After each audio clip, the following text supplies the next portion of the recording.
I'm gonna pivot though, because I did something in real life, and I'm gonna go ahead and I'm gonna put this draft. This is a real life team that I drafted. I'm gonna put it up here for you guys to see. And I went and did something a little different on a bench than I've ever done. I wouldn't even call it handcuffing, but what I did is I took a team's number 1 and number 2 wide receiver on 2 different teams. So I drafted CeeDee Lamb in the first round, and then I grabbed George Pickens. I drafted DJ Moore, and then I grabbed Rome Odunze. Now, obviously, I don't like handcuffs, and I think that both Pickens and Odunze have some standalone value, and could possibly have a lot of standalone value if anything happens to CD, or if anything happens to DJ Moore, the team's number 1. The flip side, the scary side, the reason I don't necessarily like that is because if something happens to Dak Prescott or Caleb Williams, now I'm stuck with 2 roster spots that are hurt by 1 injury, and that's a little dangerous. So we're going to see how it goes, but I've told you the benefits of it. If DJ goes down, I've got Rome, the new number 1. If CD goes down, I've got George Pickens, the new number 1. But again, it's very risky because an injury to either one of those quarterbacks could tank 2 roster spots, not just 1. So I have to ask you two, and I need an honest opinion.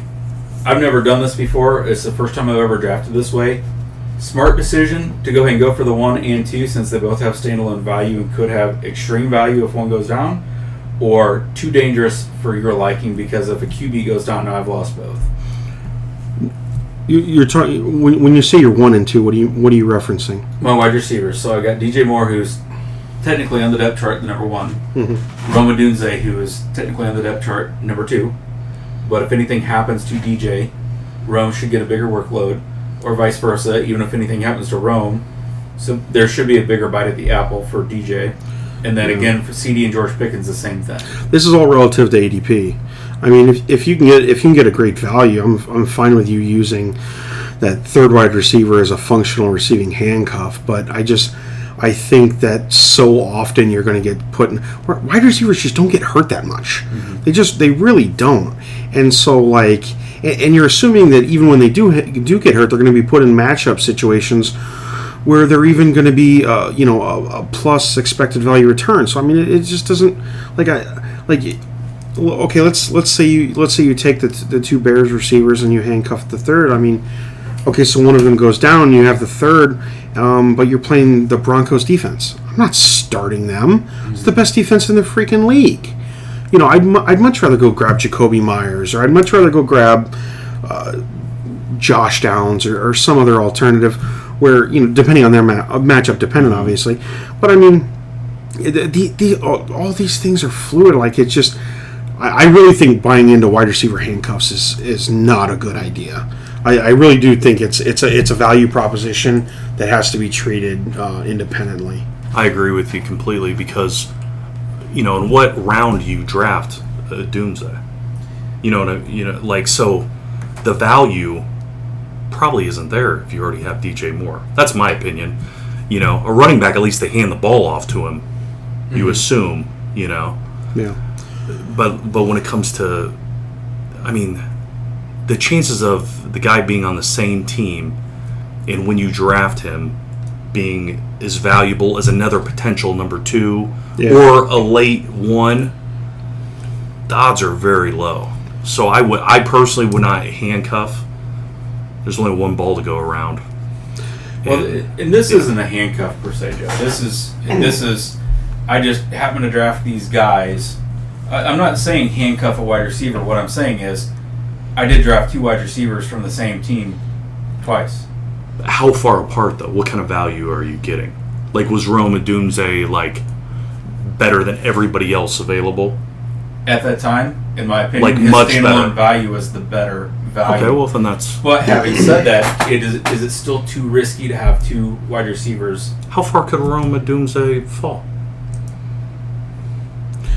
I think all these things are relative to the value.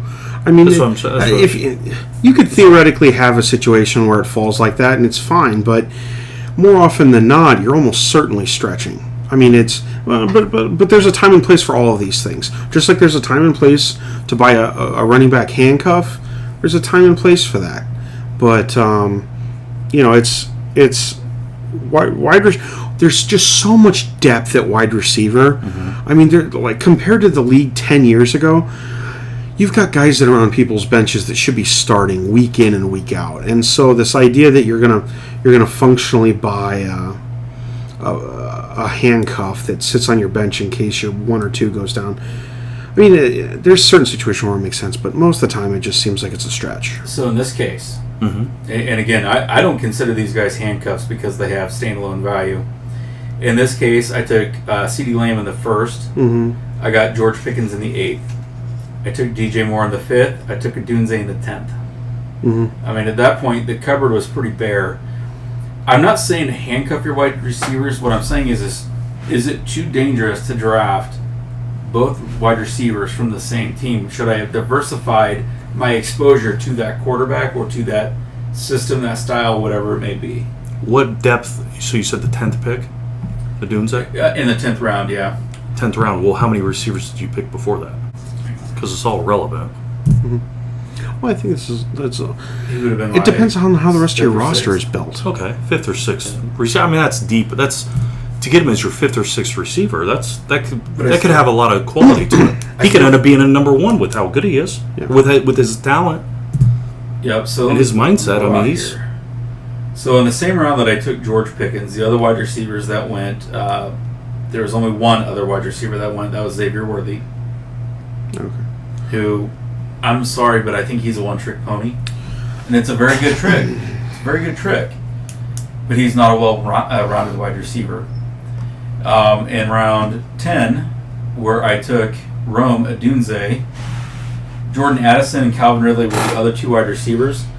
I was considering taking both of those guys, but they both got taken right before I took. So even though they were the other 2 wide receivers that went that round, they were both picked ahead of time.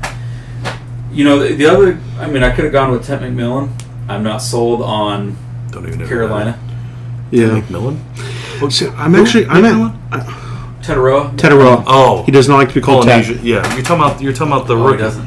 Yeah, the rookie that from Arizona. Yes. I'm actually a little higher on Ted than he doesn't like Ted. I don't care what he likes and doesn't like. This isn't his Because we podcast. know he's watching this video. This isn't his podcast.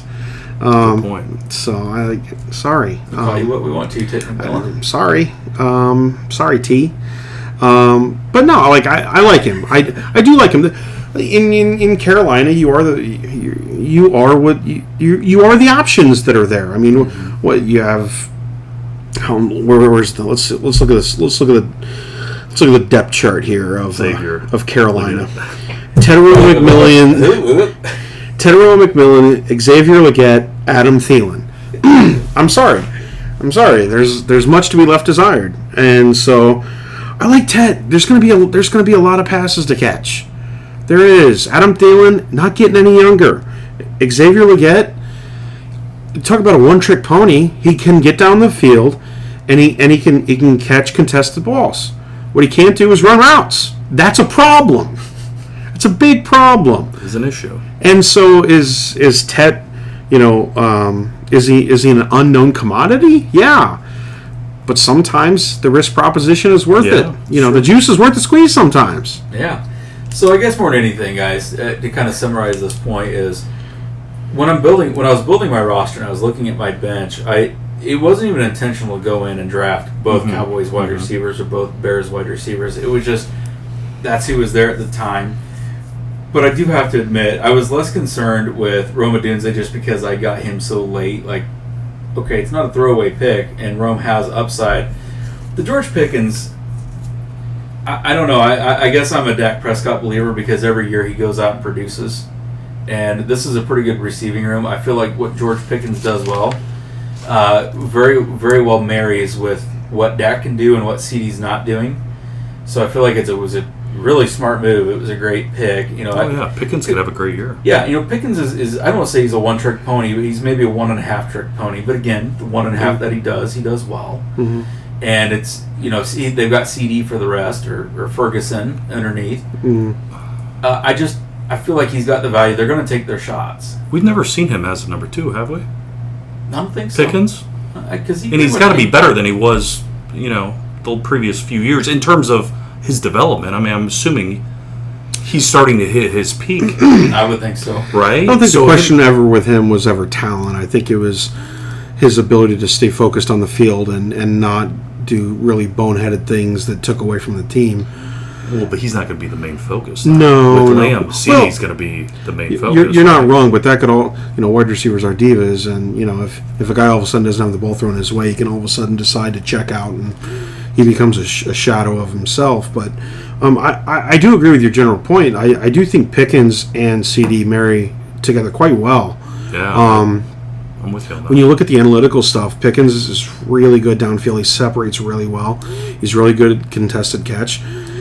And he's going to open up a lot of space for CD, who operates really well in the short and intermediate range. And so I think it marries really well. The problem is can Brian Schottenheimer take advantage of it? And he's got to be willing to show that he can shed the Marty Schottenheimer ball of his past and move into a modern offense. But he's got the weapons to do it. Mm-hmm.